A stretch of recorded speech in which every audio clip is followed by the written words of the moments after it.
passar aqui, já que a devida apresentação. Quando o Valdir fez o convite, a minha pesquisa de doutorado foi focada no uso da inteligência artificial para o setor público. Eu sou um servidor público e sempre objetivando trazer essa contribuição de inovação para a minha casa de origem, que é a ATI, a Agência Estadual de Tecnologia da Informação, sou um AGTIC, um analista de gestão da TI, e para o órgão do estou lotado já há 18 anos, que é a Procuradoria-Geral do Estado, onde coordeno a parte de tecnologia. E um dos objetivos da pesquisa foi justamente a questão, eu vou usar aqui um termo, a gente fala muito, que é o black box, né? Que é essa questão da IA caixa preta. Né? Isso dentro do setor público é muito complicado, porque o setor público tem que seguir a Constituição, que duas características importantíssimas têm que ser respeitadas, que é a transparência e ser auditável. E a gente entra no desafio das redes neurais artificiais. Eu não vou entrar aqui no mérito dos modelos, né, porque aí vem um nível de complexidade que foge do objetivo. Mas o meu foco dessa pesquisa foi sempre como colocar dentro do setor público todos esses modelos que têm um nível de complexidade alto para fazer o que a gente chama de reengenharia. Quer dizer, imagine um auditor chegar para um gestor que tomou uma decisão e dizer, mas por que tomar essa decisão? E ele dizer, não, porque a IA me disse, isso não é justificável. Então, isso tem que ter as definições, por que foi usada aquela decisão, tomada aquela decisão. Mas, quando eu terminei o doutorado, aí eu fui fazer o pós-doutorado na Federal, e nesse pós-doutorado entrei num grupo de pesquisa. Esse grupo de pesquisa envolve professores, doutores que vão aparecer aqui, de várias áreas. Né? Então, tinha eu, na área de computação, tinha o professor Arthur Stanford, da Federal, de Direito, tem o professor Sérgio, que é da Universidade de Buenos Aires, da Argentina, Sociologia, o foco dele é Sociologia, e Mário Rio, também federal, que o foco é na área de Medicina, então vai ter aqui, inevitavelmente vou entrar também no mérito da área de saúde, e a gente vem fazendo várias pesquisas, né, do impacto da inteligência artificial em todas essas áreas. E aqui, basicamente, eu fiz uma compilação dessas reuniões, dessas pesquisas e dessas entrevistas. Inclusive, eu deixo o QR Code para quem quiser assistir essas entrevistas com esses especialistas, vai estar disponível aí para vocês. Bom, avançando um pouco, aí falo aqui, né, essa entrevista do futuro da engenharia de software, né, com o avanço da inteligência artificial, é com outra subunidade da UPE, o professor William Santos, do PPGEC, de engenharia de software, onde a gente conversou sobre essa questão do uso da inteligência artificial dentro da área de engenharia da computação.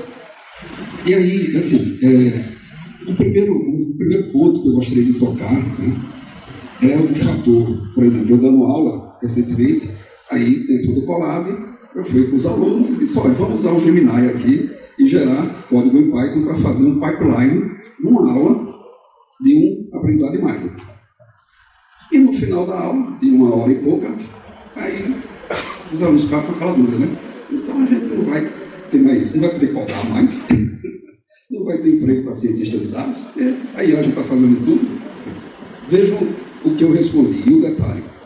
Durante a construção dos prompts, o que é que a gente fez? A gente saiu solicitando o que cada etapa dessa construção do aprendizado de máquina gerasse o código, quer dizer, aquela IA, Gemini, gerasse o código.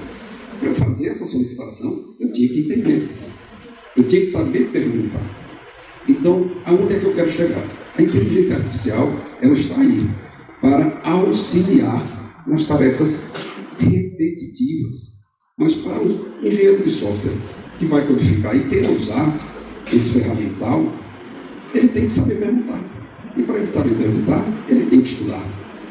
Não tem como ele montar um prompt. Por exemplo, uma das etapas, eu vou usar o termo técnico aqui só para vocês verificarem. Uma das etapas é você usar uma técnica que a gente chama de IQR, que é o Interquartile Range, para você determinar o percentual de contaminação para montar um gráfico de contaminação.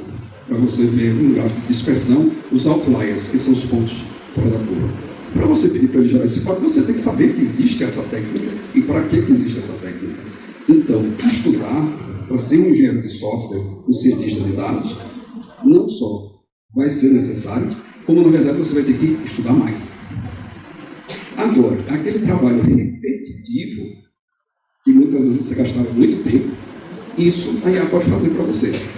E muitas vezes ela vai gerar algo que você vai ter que avaliar e você vai ter que refinar. E muitas vezes fazendo pergunta ou então interagindo no próprio código que ela gerou. Então, o que eu quero dizer?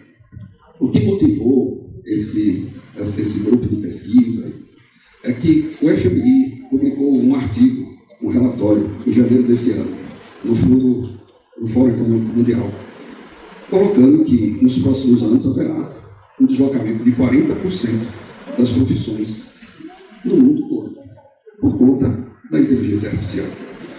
Mas o que a gente vem percebendo nessas várias pesquisas, né, desses vários grupos, que olham para a inteligência artificial não dessa forma, vamos dizer assim, romantizada, né, mas na forma de uma ferramenta de trabalho, principalmente na área médica. Né? É que essa tecnologia, ela realmente torna o trabalho mais eficiente e mais eficaz. Talvez, eu aqui arrisco a dizer, que 40% do deslocamento pode realmente existir, porque o FMI ele faz uma pesquisa muito séria. Mas no sentido de que não sejam pessoas que vão perder o emprego para a IA, mas são pessoas que vão perder o emprego para aquelas que usam a IA. Então é isso que eu queria trazer aqui, a contribuição desses pesquisadores que fazem, né, no seu dia a dia já o uso dessa ferramenta e também geram pesquisas relacionadas à inteligência artificial. Então, a automação, inevitavelmente, ela está aí, e eu posso trazer esse exemplo no órgão que eu estou inserido, que é a Procuradoria-Geral do Estado, Pernambuco. Hoje, a PGE Pernambuco ela é até referência para todas as outras procuradorias do Estado.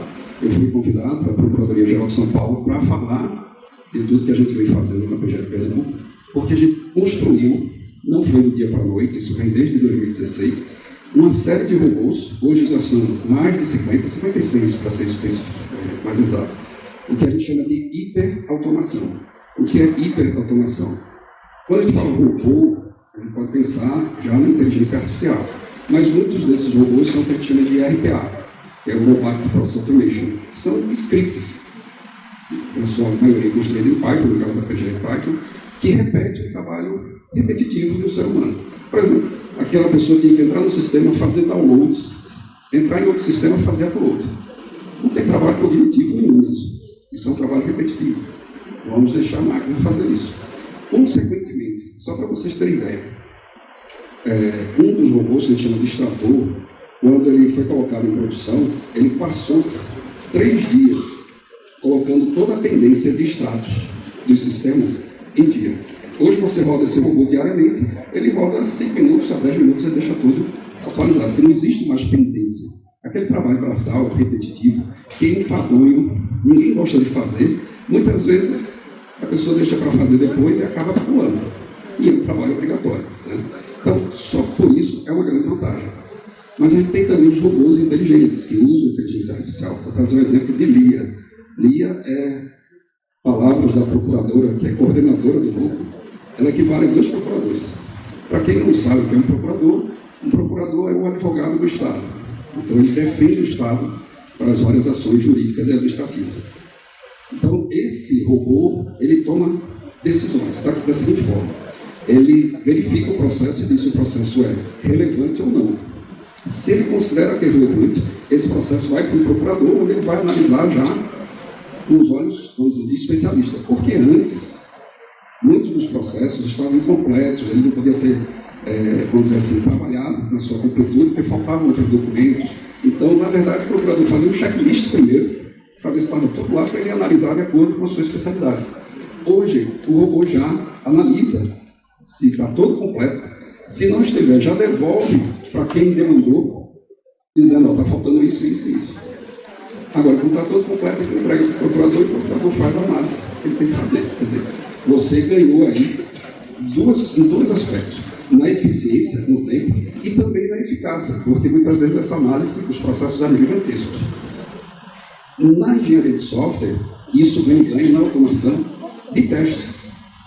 Aí eu vou colocar aqui, eu fui desenvolvedor durante muitos anos da minha vida, e para quem já foi desenvolvedor e para quem desenvolve, engenheiro de software detesta testar.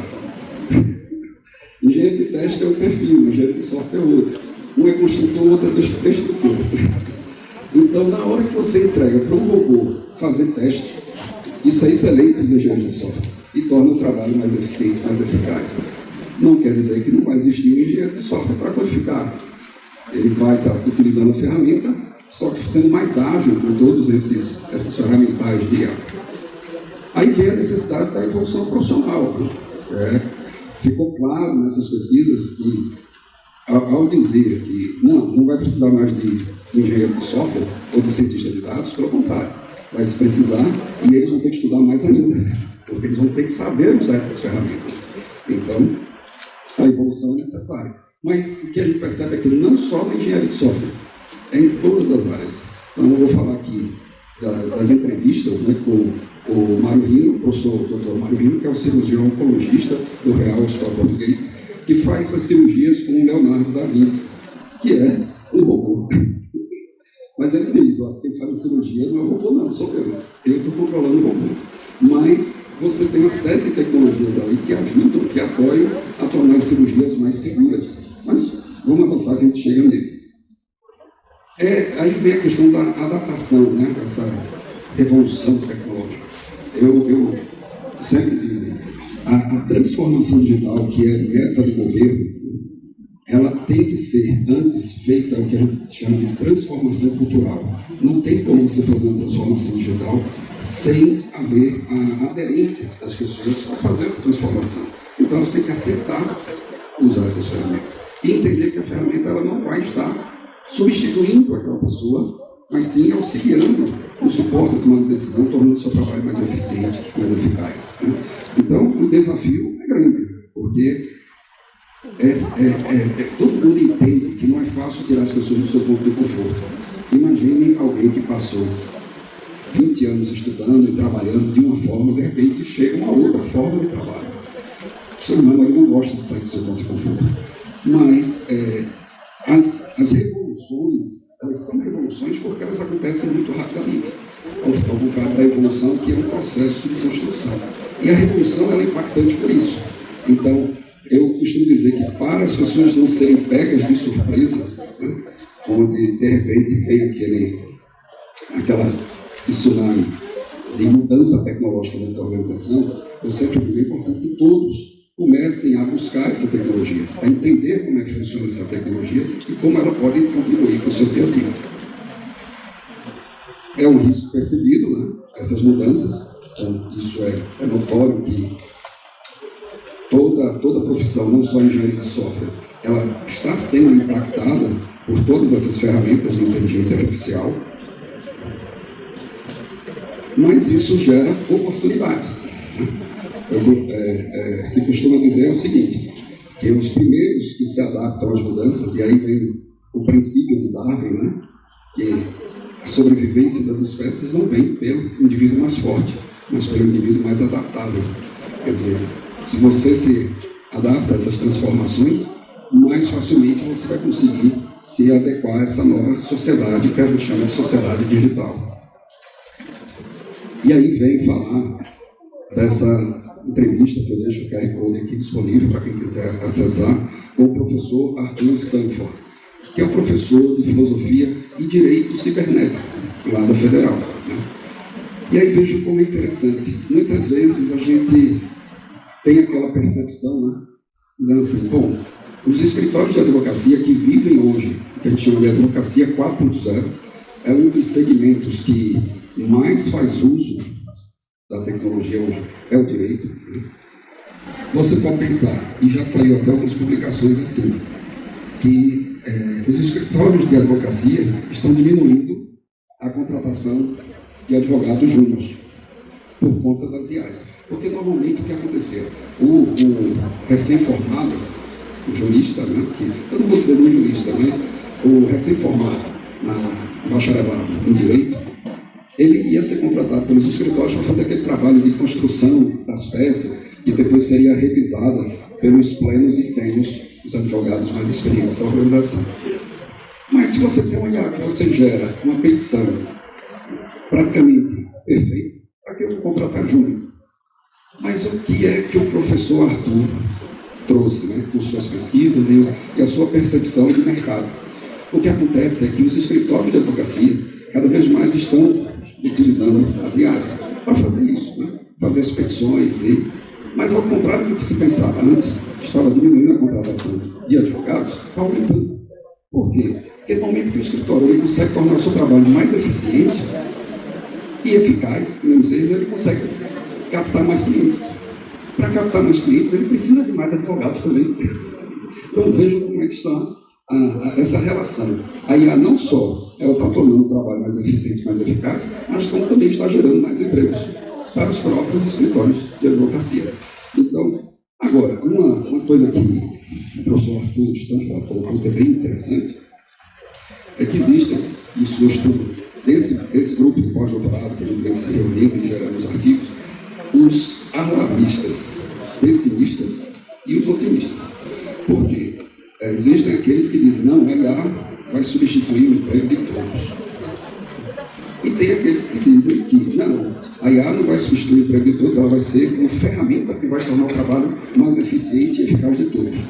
Na visão dessas pesquisas, é que a IA é mais uma ferramenta tecnológica. Da mesma forma que no passado a gente teve a microinformática, a gente teve os mainframes que auxiliaram nos processamentos. Depois, o downsize com os microcomputadores. Depois, a internet. Depois, os celulares.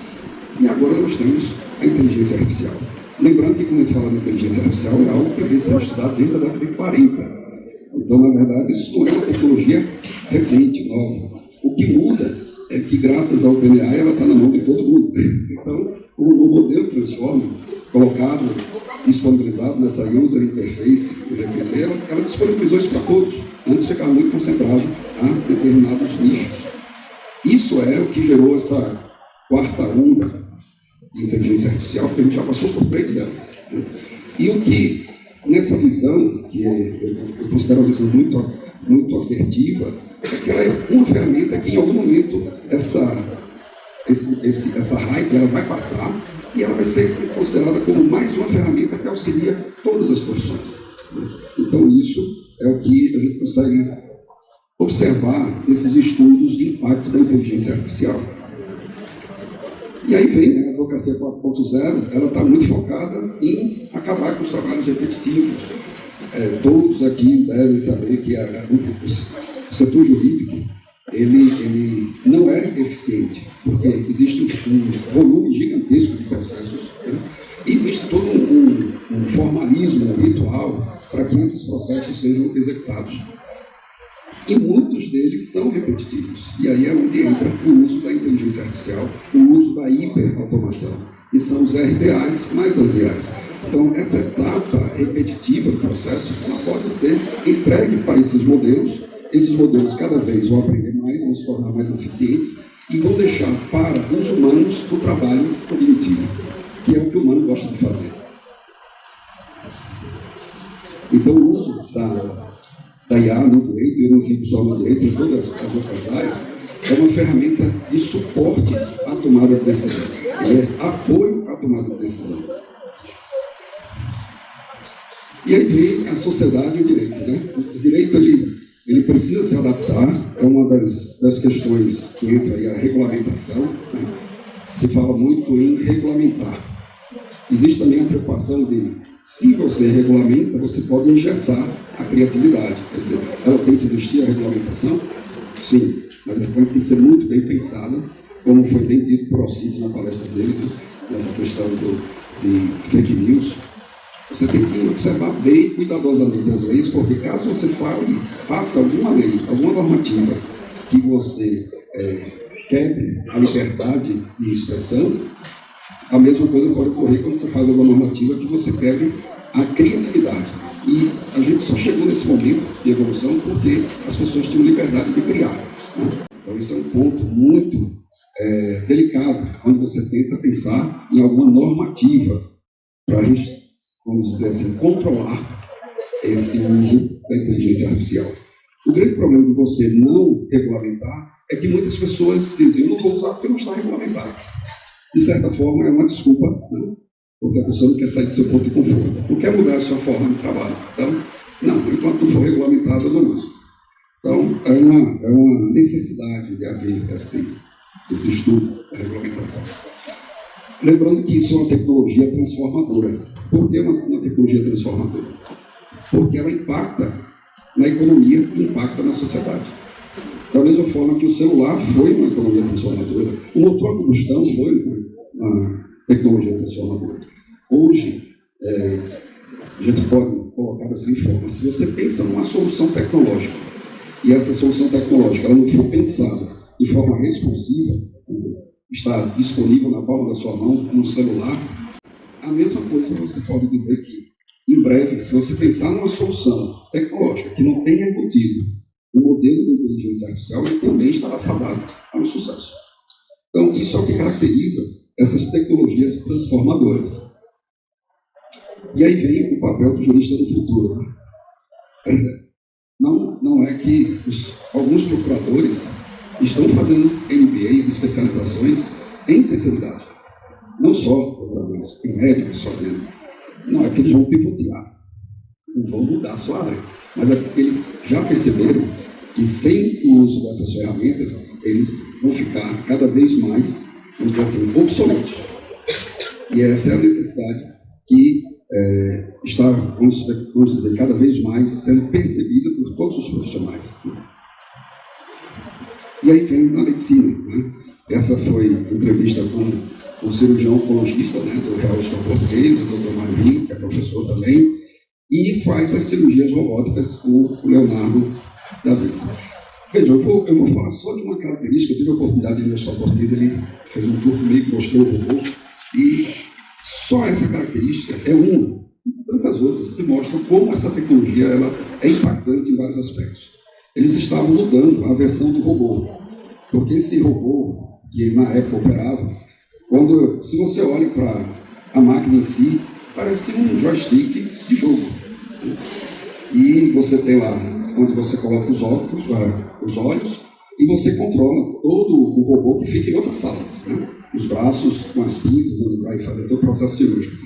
E o que você vê, por exemplo, uma artéria que ele vai cortar, ele vê lá como se fosse um tubo. Mas veja o que vai a evolução tecnológica. Essa versão, ele não limitava a área de operação. Então, como os joysticks são muito sensíveis, se de repente alguém batesse na mão dele alguma coisa, ele poderia estar cortando uma artéria que não era o objetivo. Então, nessa versão que eles já trocaram, ele traça a área onde ele vai fazer a operação. Então, mesmo que alguém bata ou ele tenha um movimento brusco, o bisturi não sai daquela área. Então, isso tudo já são recursos tecnológicos embutidos dentro daquele sistema, daquela máquina, daquele robô. Mas o que a gente, nessa conversa, se tornou cada vez mais perceptível é que tem uma área porque assim, a inteligência artificial ela tem vários subcampos. Quando, por exemplo, a professora Patrícia Endel estava falando aqui, ela está falando de aprendizado de máquina, machine learning. Mas você tem outro subcampo que é visão computacional. Então, nessa área de visão computacional, onde a robótica faz uso fortemente, você tem uma série de modelos que estão cada vez melhores, aprendendo cada vez com mais dados, e muitos deles aí entre o que a gente chama de machine learning, que é aprendizado de máquina, aprendendo a classificar os vários tipos de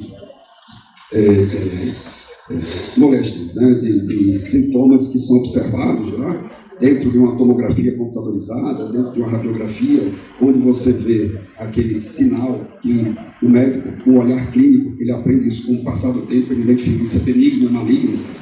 Essas IAs estão tendo um nível de acurácia, de precisão, muito maior do que os médicos. Então, existem certas áreas, isso é perceptível, que talvez elas sejam modificadas. Por exemplo, um médico que analisa o diagnóstico, né, feito por uma tomografia computadorizada, porém, por mais que esses recursos, esses modelos venham aprendendo melhor, quem toma a decisão final é o médico, às vezes até uma equipe médica. Então aí entrou um ponto que eu achei muito interessante na conversa com o professor Mário Lino, é que essa questão da medicina o médico tem que ter um volume de procedimentos que ele tem que executar, que muitas vezes não dá tempo para ele gerar aquela questão da clínica familiar, né? Aquela clínica onde ele conhece o paciente. E no momento que você começa a usar toda essa tecnologia a favor da medicina, e você libera o médico para não fazer certos tipos de procedimentos administrativos que hoje eles são obrigados a fazer, porque eles têm que preencher uma ficha de diagnóstico gigantesca. Se você entrega isso para uma máquina e deixa aquele médico à disposição para melhor conversar com o seu paciente, isso você está dando uma medicina mais humanizada. Então, é uma probabilidade que, com o uso da inteligência artificial, que muita gente pensa que talvez a gente fique com IAs lidando com pacientes, a gente passa a ter mais médicos nessa relação médico-paciente de uma forma mais humanizada. Porque muitos dos trabalhos braçais repetitivos vão ser executados por essas máquinas. Então entra aí a humanização ampliada, né, dos atendimentos. E os robôs em procedimentos médicos, eu já falei aqui do Leonardo, né, que torna essas cirurgias mais seguras, né, cada vez mais seguras. E é interessante que ele falou, eu fiz uma pergunta. Nessa sua experiência, você tem os pacientes que têm medo de fazer cirurgia? Tem muitos pacientes que têm medo quando ele sabe que vai ser operado por uma máquina, mas ele vai ser operado pelo médico, porque a IA não faz a operação. A IA, na verdade, os modelos fazem determinados tipos de verificação, do tipo, não deixar que a pinça saia daquela área traçada, mas quem está fazendo a cirurgia é o médico. Na verdade, ele está tendo mais segurança com esse equipamento, com o auxílio do robô. E aí gera a precisão cirúrgica. Maior precisão nos diagnósticos, como nós vimos, né? Esses modelos, inevitavelmente, eles aprendem mais do que os humanos. Vale salientar que o humano é uma máquina de carbono que vai fadigando com o passar do tempo. Então, a experiência do médico, ele pode ser afetado pela fadiga, né? E essas máquinas não fadigam. Então, o papel estratégico dos médicos, isso é inevitável, que essa é uma profissão que nunca vocês vão ter, quer dizer, nunca é uma palavra muito forte, mas a tendência, né, da substituição de médicos por robô é muito pequena, porque o ser humano em si ele não vai entregar a sua vida para uma máquina. Ele precisa da empatia, dessa relação humano-humano. O que nós vamos perceber é que cada vez mais esses softwares vão ser usados para dar apoio a essas atividades realizadas pelos médicos. Então, aí entra essa questão de mudança de paradigma, isso não só na área do médico, mas em todas as áreas, que é a questão do conhecimento da tecnologia, né? Não só o médico, mas o advogado, o engenheiro, todos eles vão ter que passar também a entender dessa tecnologia para fazer o melhor uso. Inclusive, eu fiz uma pergunta para o doutor Carlos. Você pensa ou acredita que nos cursos de medicina haja uma tendência cada vez maior de inserção de disciplinas da área de tecnologia? Isso eu acredito que sim. E há uma tendência na área de medicina cada vez mais. Inclusive eu faço os cursos de ciência de dados, porque isso é importante para a minha área.